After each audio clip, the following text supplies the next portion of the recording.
Welcome to another episode of That's Some Crazy Shit with Kelly and James. I am Kelly and my co-host is James. What's up? What's up, Special K? Got your new name. Is that my new name? Remember K. that show?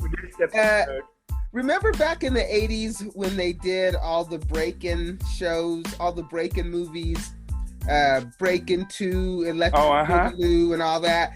Was that your break-in dance movie name? No, what I'm saying is that the girl in Breakin' or one of those movies, her name was Special K because her name was Kelly and it was Special K. Well, there you go. See? So I hit that out of nowhere, huh? I'm not breaking anytime soon, and because I would literally be breaking something. But yeah, I'll bump. Because we know. That's my joke for the day. So Did James, you retire your cardboard? Yeah, I've retired the cardboard, and yeah, those days are long gone. Those days of breaking on the mean streets of Salt Lake. Yep. Yeah, on this mean street. They're gone.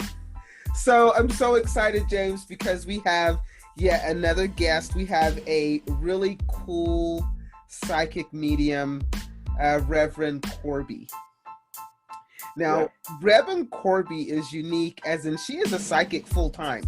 This is not a side gig for her. This is her full-time job, and it has been for the last 40 years. And how did she call herself? She's so funny. She's hilarious. She's a straight shooter. I think she makes the perfect psychic because she just tells you how it is. There is literally no bullshit in her crazy shit. And there's no fluff. Yep, and she's an author. She wrote a book. Yeah, she did write a book. She actually sent it to me. The Psychic Yellow Brick Road. How to Find the Real Wizards and Avoid the Flying Monkeys. Yeah, so here's a psychic that is telling you how to find a real psychic, how to avoid those people that just simply want to separate you from your money. And those are the ones that say, I see $50 leaving your pocket very soon. Yes, those are the people that she helps you to avoid. So I can't wait. If you want $75 to come your way, slip me 100. Right. So she is our guest for today, Reverend Corbie. I'm so excited that she's on with us on That's Some Crazy Shit. Are you ready? Let's do it. Welcome to the podcast, Rev Corbie.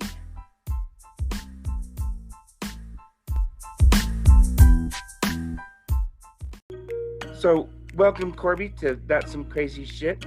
I was wondering if you could tell our listeners how you became an author. Well, as people probably know, I mean, this is my full-time job. Before the year of Murder Hornet Bingo, I was on the road 45 weekends a year, and my nickname was the Travel Channel. So I got to see the good, the bad, and the weird. About 15 years ago, I was doing a massive fair up in Canada. And when you do a huge fair like that, sometimes you get in A-listers and sometimes you get in what I call bottom feeders. There was a fake gypsy. She was the one, you've all seen them with the headscarf and the jingling jewelry and the long skirt and the bad accent, you know? So a woman walks by this woman's booth and the fake gypsy runs out and grabs her arm. Now, in psychic fair parlance, that's called hooking, and it's as bad as the other kind of hooking. But she said to the woman, oh, you no need to pay $30, $40, $50. I need your palm for 10. Come. Drags her into the booth. Well, all right, fine. 20 minutes later, the booth is opposite me, so a bunch of us see the woman leaving crying hysterically. So some of us run over. Are you okay? What happened? Well, apparently the fake gypsy said to her, oh, you have a family curse. How many in your family? 4? You have dog? $50 every family member, $25 for dog. He's small. We fix. And then told the woman that if she didn't burn 400 specially blessed candles at the Roman Catholic Church, I bless real good, only $1 candle, her entire family was going to die in a car accident in 2 weeks. And she bought it. And you could see the steam coming out of my ears. And I said, people need to know better. So that's when I started doing lectures at psychic fairs called Psychics 101, The Good, the Bad, and the Cleos, followed by Psychics 102, How to Have a Great Psychic Experience. And those are the first 2 chapters in the book, The Psychic Yellow Brick Road. As I went through, there are always certain questions people ask. There are always certain misconceptions people have. There are always certain things that we want to just hit people upside the head with a clue brick about. And so that's what went into this book. I love writing. Words are my drug of choice. So it was a natural for me to be able to write something that was clear and was funny, but would be useful for everybody who wants to go to a psychic, but doesn't want to learn to be a psychic. Yeah, that's a good thing. So Corbie, I know that you said that, the reason why you wrote the book was to stop people, I guess, really from getting ripped off from fake psychics and from fake mediums. Yes. But how do you know when you're really talking to somebody who has your best interest in mind? I always find that, sometimes I get vibes off of psychics, and I've been to a lot of fairs and all that good stuff, and some are good and some not so much. Some I feel like are just kind of making it up. But how do you, any telltale signs that you can help us with? Yeah. If they tell you they're the only person in the room who's real, they're the only person in the room who can read you. If they try to hook you in with, I have a message from your grandmother, come and sit with me and I will tell you what it is. Who? What? The way I tell people to do it at a psychic fair, first thing you do when you walk in, you're a good puppy. You do your walkies. You walk around and you get a feel. Then second time around, you go and collect information from anybody who looks interesting. Okay? We all have flyers or rack cards that tell a little bit about who we are, and maybe we'll have testimonials on the back. And talk to us if we're not busy. If we are, most of us will have a front person, but we hire the front people to say they love us. My very first front person was the wonderful Laura Spickerman. Monday through Friday, she was my husband's office manager at the 8-building Revolutionary War site he managed and directed. She worked for me weekends. Do you think she's going to diss Mrs. Museum Director? No, probably not. So I always tell people, look for the testimonial book on the table. Those are comments from people that have had readings, and they can be more detailed. Are we correct? Are we kind? Are we funny? Do we have specialties, children, dogs, dead people?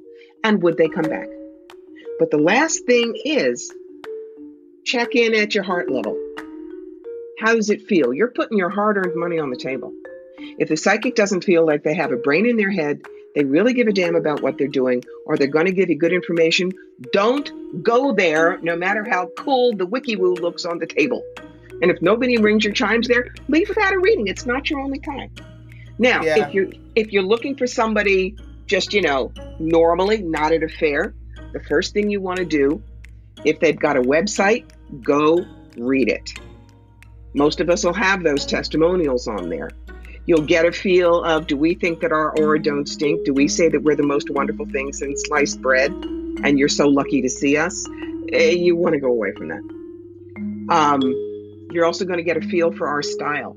There are some people who really love what I call glurpy purple with angels. Hi, I could be on a Hallmark movie, and we're going to see what you have today from your guides. And then there's me from New York. Here are your opportunities and how to grab them. Here's the tough stuff. Here's how to get through or around it. Here's your toolbox. Go rock and roll. Okay. If you talk to us, make sure, however, that you get some references to talk to, because you will be able to ask them questions you can't ask us. Do they upcharge you all the time? Well, you're having a half-hour general reading, but you really need a soul plane reading today, which is 10 times the cost. Do they try to sell you all kinds of extras? Well, this will work, but you need this candle and this mojo bag and this curse breaker, blah, blah, blah. Do they tell you that you have to come back because there's a curse or a block or an evil entity stuck with you, etc., etc.? Those are all warning signs. Now, I need to differentiate one thing. There are a lot of good pagans and Wiccans who use those tools. One of the best people I know, she is a bruja, I'm which familiar is, with the term. you got it.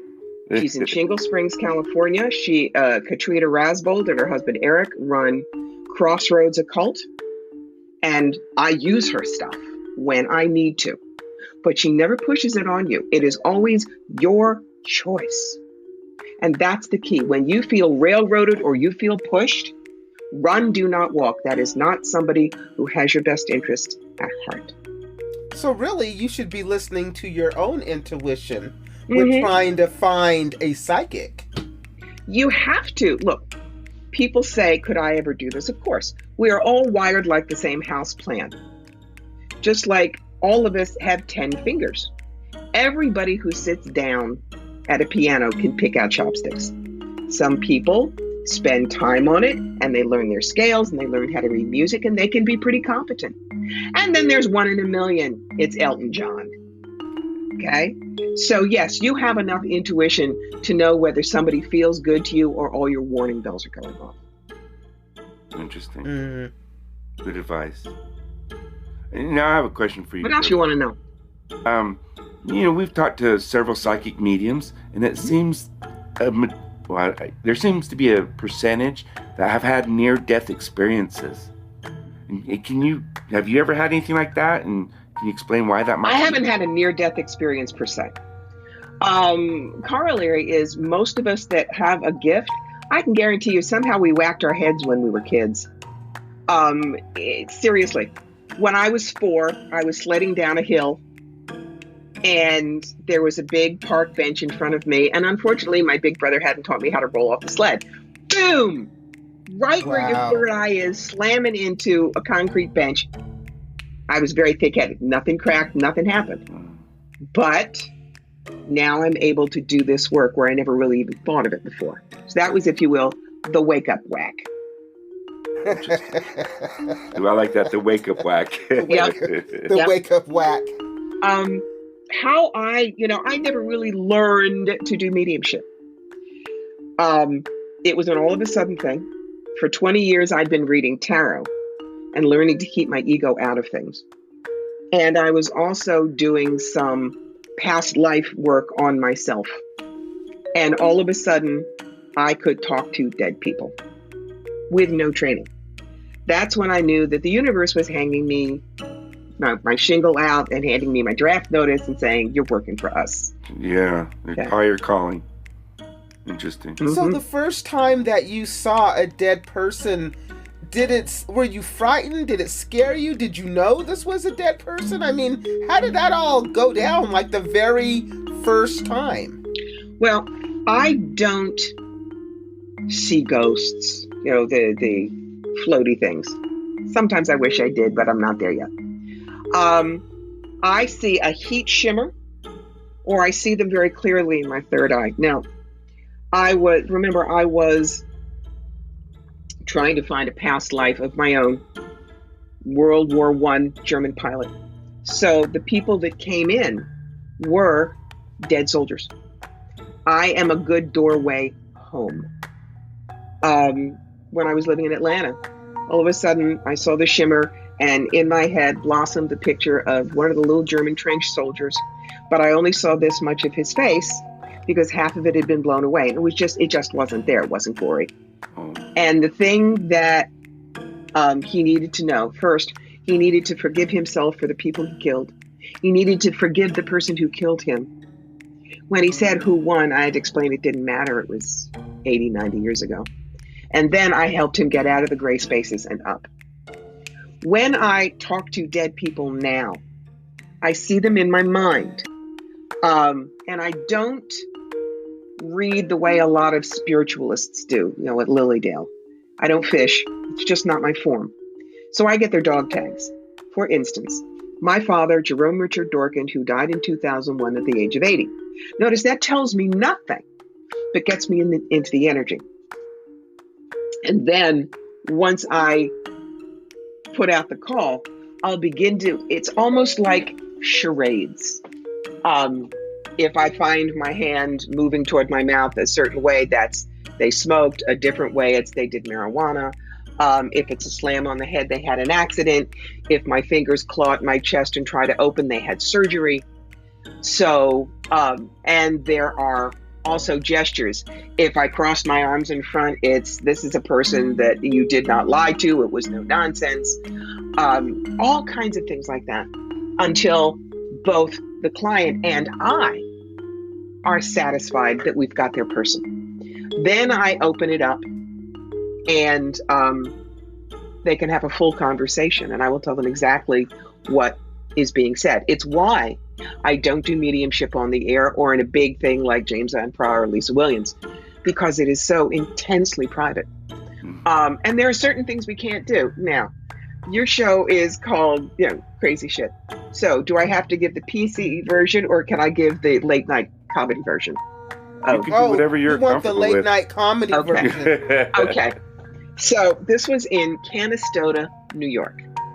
And there was a woman who came to me. She was the white half of a biracial same-gender couple. Her black partner had died. She wanted to speak to her. Okay. Now, your audience can't see this face, but this was a Jewish American princess who grew up in Cherry Hill, New Jersey. You got me?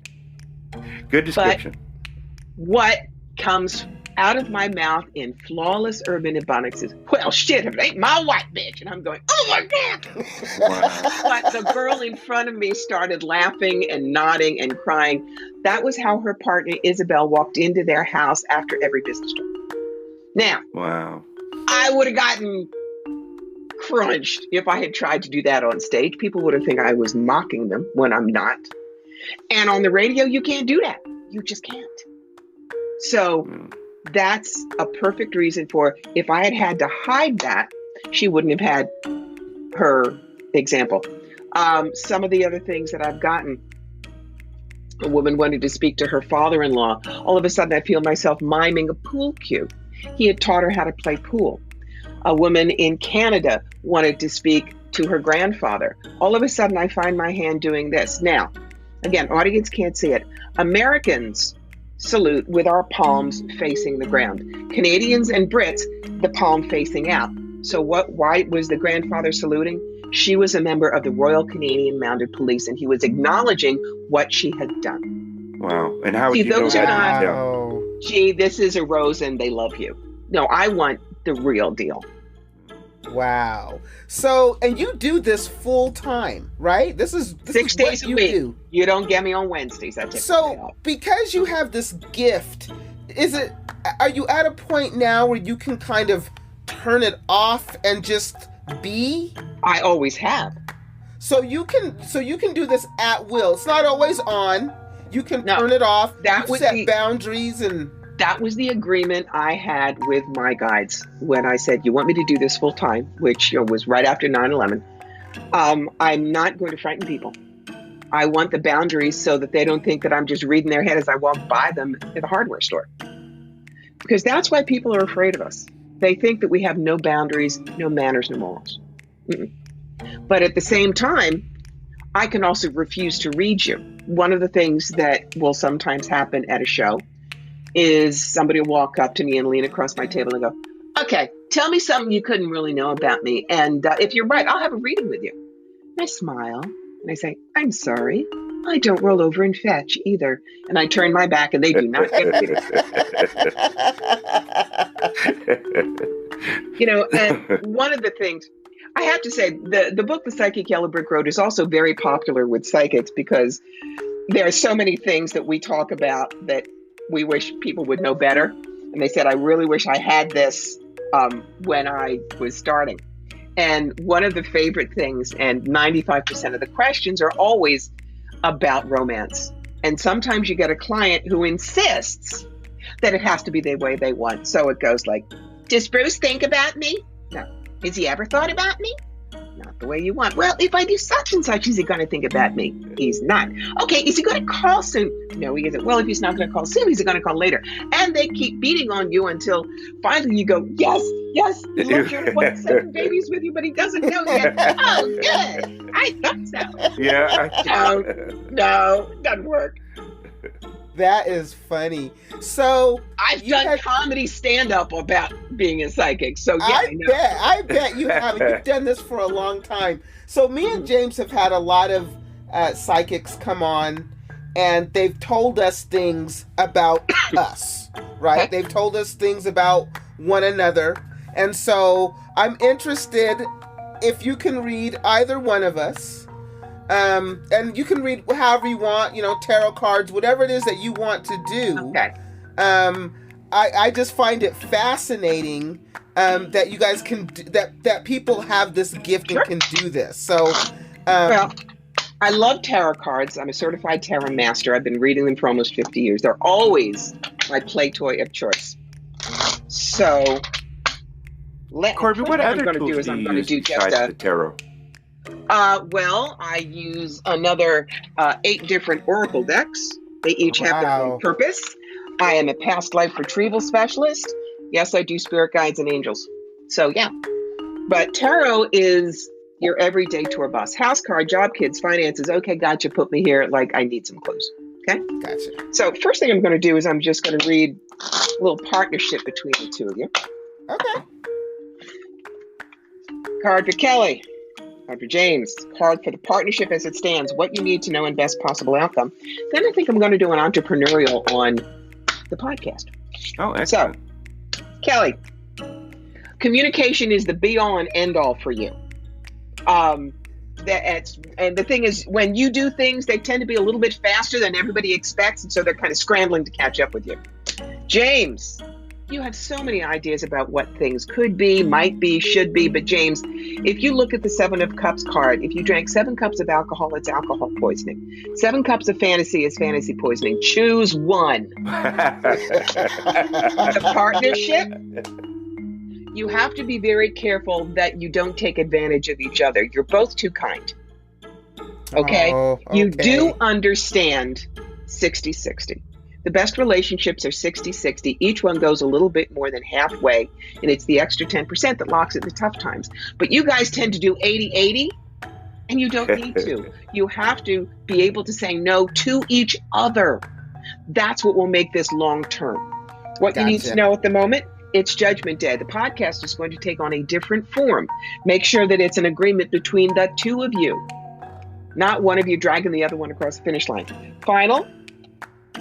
Even when things are dancing on quicksand, you're there together. Okay? Any of that not make sense? It all makes sense. Yeah, it does. It really does. Good. All right, now we're going to do the entrepreneurial spread, and I'm going to do it on the idea of the podcast.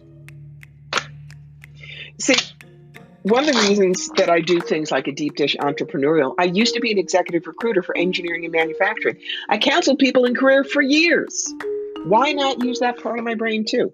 So, card for Kelly, a card for James, a card for the energy around the podcast, how you do it, the marketing, clients, competition, finances, what you need to know and best possible outcome. See what we come up with. Yeah, let's see what we come up with. Kelly. Queen of Swords. She is the woman in her mind. She doesn't let emotion sway her. She cuts right down the middle. Good, bad, truth, bullshit. Keep it, dump it. James. James just wants truth. Don't screw around. Don't make promises. You do it or you don't. Energy around the podcast. You guys are doing this podcast because you have seen others screw it up. You've been screwed up by other people, and so you're going to show them how it's done right. Where you do it. It has to be something that James is comfortable with. And that's probably because you're more techie than he is. How to market what you're doing. The Justice card talks about balance. It talks about straight arrow shooting. Look at the title of what you do. It's about the crazy shit. So clearly you have, when I say you have no boundaries, that is a positive thing. Because you don't censor. All right? Right. The people who listen to you, they're the people whose lives are so stressed they need something to take their heads out of their butts. Competition, it comes and goes. All right? Longevity is not the name of the game in those podcasts, and you are beating the odds. Finances, this should do well for you, and I don't know how you're monetizing it, but you should. What you need to know, that's the card of mastery and long-term. Final card, Queen of Pentacles holds abundance in both hands. So what that is telling me is there is more than one way for you to monetize what you're doing, and it's time to start looking at that if you're not already. Anything about that not make sense? That all makes sense. It really does. That is so funny. But that is so. Some of the stuff you said, it's like, wow, you're good. Well, and the thing is, it's so detailed. That is not the kind of detail you're going to get from most intuitives. True enough.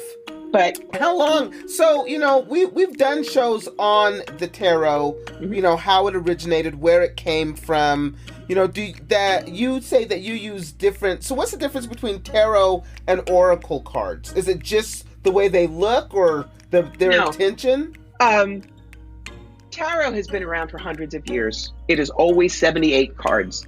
It is always the 4 suits and the court cards. So there are rules that people have. Oracle cards are very different. Oracle cards can simply be a divination tool that you invent for you. For instance, one of my favorite decks is called Whispers of Lord Ganesha.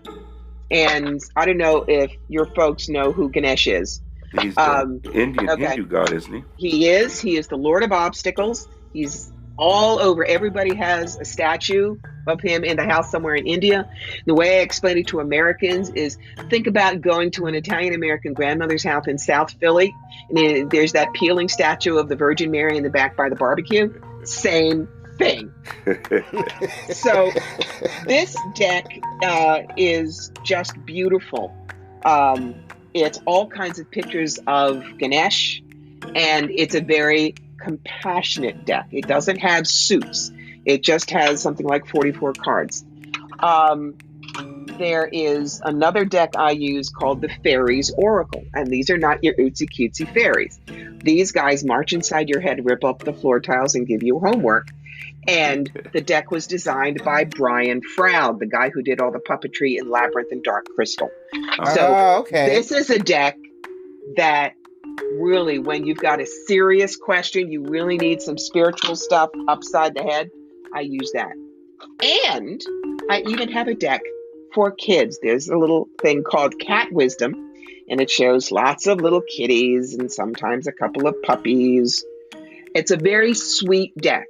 Now, I said I don't do Glurpy Purple. Why do I have this deck? When I go to a psychic fair, very often there's going to be a mom who wants a reading, and she has a little squirmy 5-year-old that she can't leave behind. And the kid goes, Mommy, Mommy, Mommy, pull card, pull card. And she looks at me and says, could he pull a card, please? Okay. You're not going to just spread out the cards for the kid from a tarot deck and go, look, Timmy, deck. So you have to find a deck that the kid's not going to have nightmares about. So that's what I'm telling every professional. If you ever are going to read at a psychic fair, and by choice, I generally do not read for people under 18. But you got to have that one emergency deck if you've got the squirmy kid and the mom says, please let him pull a card. Okay? Wow. And then there are another 5 or 6 decks here. Wow. Nice. Okay, I always wondered what the difference was between the two. Because, I've had my tarot cards, read several times. Mm-hmm. And I've never had oracle cards done, and I wasn't even that familiar with them. So thank you for that. James, didn't you say that you had another question that you wanted to ask her before we wrap it up? Well, I wanted to ask you if you had one last thought you wanted to leave our listeners with when it comes to getting a reading either from you or someone else. What would you want to tell us so we can... Okay. Remember that we all do different things, just like you have a doctor who's a cardiologist for your heart and a pulmonologist for your lungs and a dermatologist for your skin. So make sure that the psychic you go to has the abilities. For instance, I don't read astrology. I don't use a pendulum. But yes, I do past lives. Why? It's because Spirit knows those are my tools. Trained actress, storyteller, and somebody who adores history. So instead of just saying to you, well, okay, I see a long skirt and a big hat, it's old fashioned, I'd be able to say to you, hobble skirt, picture hat, that kind of ostrich feather, and you're standing in front of the Brandenburg Gate. I'm seeing Berlin in 1911. Wow. So who do you want to go to? And remember, you can get through life without having a reading. You really, really can. So if you are going to have one, research your psychic, listen carefully. The only one out there who's 100% accurate is God, and he's not doing psychic fairs this year. So if something feels really, really off, don't follow it. Okay? We are human, same as you. That is good advice. I just Thank have you. one question for you as well, because this is something that I always think about. People have told me the last couple of psychics that we talked to that I am incredibly psychic, and that if I were to go and practice and hone in on my skills, I would be a really badass psychic. And that's all well, fine, and great. My question is, how do you know the voice in your head is that higher power, or how can you, or your ego, I guess, right? Or how intuition. do you know? Excellent question. Well, I literally hear the voice in a different section of my head. That's part of it, but that is just the way I work. The upstairs voice will never either put you down or elevate you and say your aura don't stink, you're so much better than everybody else. They are not going to tell you whether to eat peas or carrots or buy the blue or the green car. They don't give a flying. They don't. They will be compassionate, but straight shooters. They will not take away your free will. And when you are really so involved in a question, you're really afraid of a health question, or you're really upset about a relationship, probably your ego's going to get in the way. Don't keep pushing your guides. Maybe go to somebody else and say, I need clarity on this. And if someone else does not have to be a psychic, they could just be your best friend. Yeah, I would agree. That is absolutely wonderful advice. So, Corbie, do you do this for a living? Do you do readings over Skype, Zoom, whatever? How can people connect with you? Oh, they can't avoid me. Number one, website, CorbieMitleid.com. Number two, Facebook, FireThroughSpirit.com, where I do free readings on Sundays once a month. Pinterest, Instagram, YouTube, Twitter, all Corbie Mitleid. Wonderful. Thank you so much for being on That's Some Crazy Shit. It is some crazy shit what you do, but I appreciate the advice that you gave me and James. I think it's wonderful. Thank you so much. I appreciate you. Yes, It thank was a you so pleasure. much. I was glad to be here.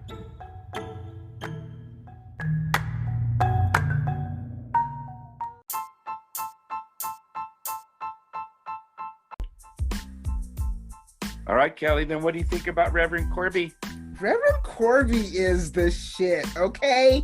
I mean, she was dead on accurate with the cards. I love the readings. I like that we didn't do like a relationship reading or any type of shit. She was like, I'm going to do a partnership reading and a podcast reading. And she said a lot of shit that I think we both needed to hear. And I think we both are like, yeah. Yeah, come to Jesus moment. Yeah, well, you know what though? Come to spirit moment. Podcasting is time consuming. And I know when we were looking up the statistics, there are literally thousands of podcasts out there. Hundreds of thousands. Hundreds of thousands of podcasts. And but what did I say? Like 70% of them are like inactive, meaning not putting out new episodes. Yeah, what was it, after a year? After like a year. So, we're coming up on a year in September for us. And I'm actually really surprised because I really didn't know. And I know people are like, okay, we get it. You guys got a podcast. We get it. It's crazy shit. We get it. But I really am surprised that we've made it this long. I'll be honest with you. I really wasn't expecting it. Just saying. Well, thanks for your vote of confidence. No, I didn't think that we'd have confidence. I just didn't know if we would just be like, we don't want to do it anymore. If we would enjoy it. It has to be something that you like, right? Yeah, and knowing me, that's fair because I tend to jump from idea to idea. So I just, I didn't know if we would, because I've never podcasted before, so I didn't know what to expect really, and I've been pleasantly surprised. Do we have anything for random bullshit? Cool. Do we have anything that you want to talk about for random bullshit? We should really do something real quick on cryptocurrency for random bullshit. Yeah, okay. I had someone come to me a while ago and ask me about cryptocurrency. And I didn't know a lot about it. And I said, well, you know what? I just don't know. I don't get. It's just there's nothing tangible to it. I don't understand it. I wouldn't do it. If they would have done it, they would have made some money. So you're saying that you gave some bad crypto advice? I did. I was uneducated. Well, I don't know anything about crypto. I don't get it. And, Elon Musk, who I told you the other day, for a long time, I thought Elon Musk was a clone. I didn't realize it was a real dude. And That's Jovan Musk. Well, maybe I thought they were cousins. I didn't know. Jovan and Elon. I didn't know that Elon was a real dude.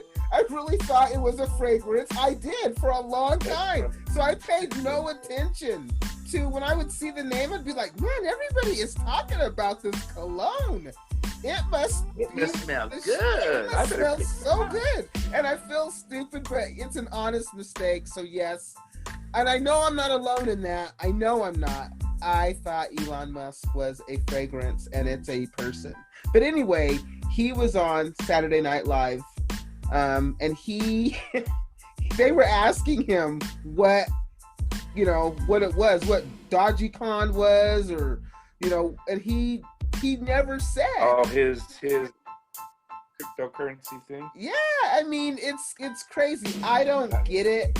I don't understand it. I mean, I can barely, I'm still trying to get the green paper money.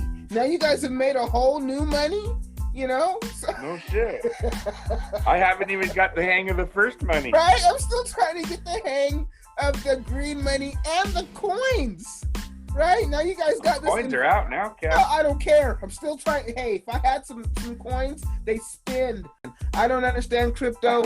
Still trying to get the hang of cash, Well, maybe we'll do a show about it, Cap. I like numbers and zeros, and I like decimals with lots of zeros behind them, or commas. That's what Bitcoin is.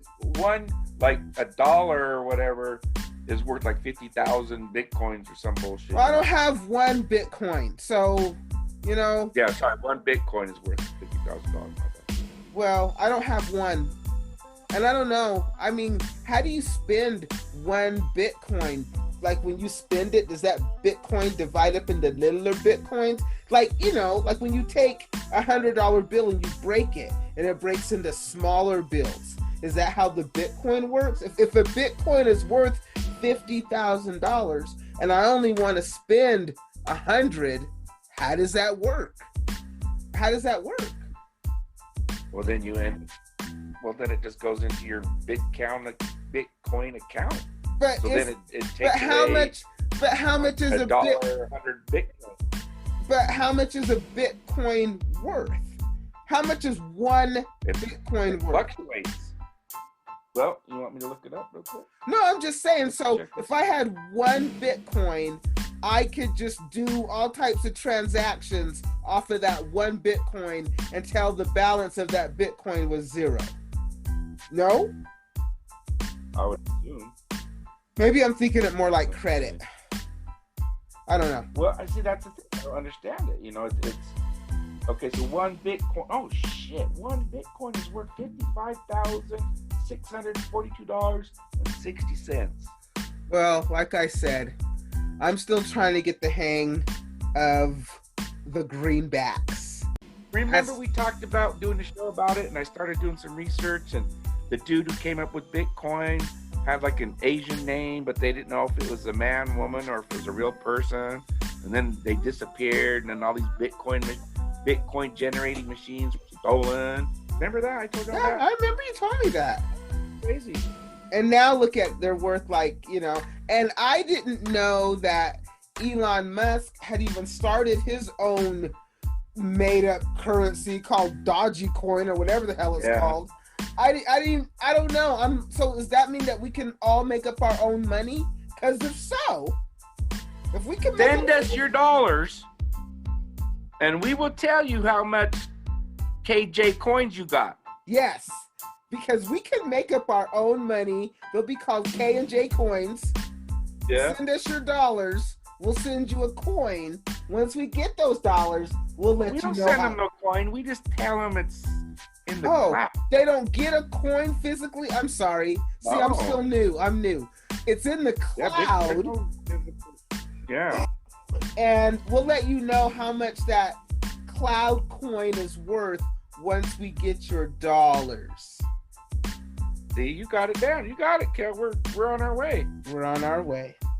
All right, James. What do we money? Need now? Send us money. Well, like I said, send us your dollars, and then we'll let you know what the K and J coin is worth. Right now, the worth is, we don't know what it's worth. We'll have to see what your dollar looks like when we get it. So then we'll tell you. This sounds like, this 20. Just sounds like everybody can make up their own currency these days. That's all I'm saying. And if that's the case, let me know, because there's some shit I'd like to buy. That's all I'm saying. Well, James, next week, another guest. Excellent. It's been fun. I really enjoyed Corbie, Reverend Corbie. All her information is in the podcast description, and so that you can connect with her. She is a wonderful psychic. She is hilarious, and I can't wait for her to come back. We definitely have to have her come back. Yeah, there's a couple I'd like to have, and she would be one. Yep. Return guest. All right, my friend. Until next time. Keep your minds open, people.